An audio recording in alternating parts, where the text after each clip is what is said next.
Your job is to confine them.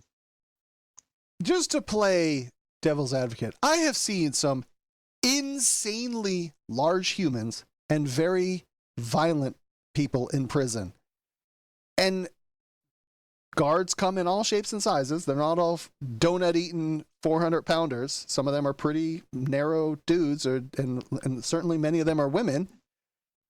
How, like, you would have to employ some extreme measures to potentially restrain someone that has decided that they don't want to be restrained and rational.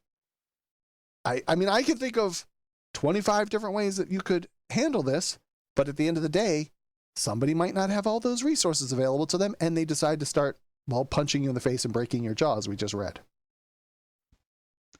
Well, I would tend to agree with you on that prisoners have various levels of mental instability. They're hooked on drugs that are being smuggled into the prison, some by guards, and there's all sorts of volatility in prison. So I would never want to stop a guard from being able to defend him or herself. But on the other hand, self-defense is one thing.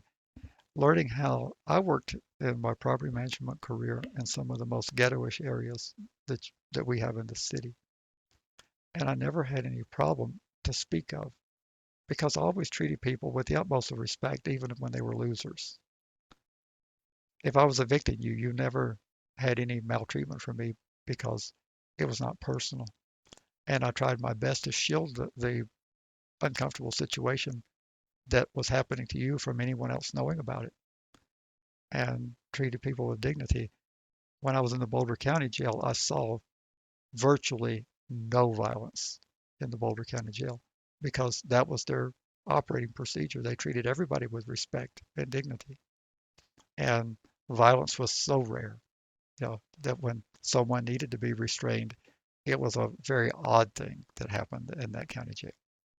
So I don't say that I have all the answers, but I think having people that are heavily relying on their testosterone instincts to show that they're manly is not the answer.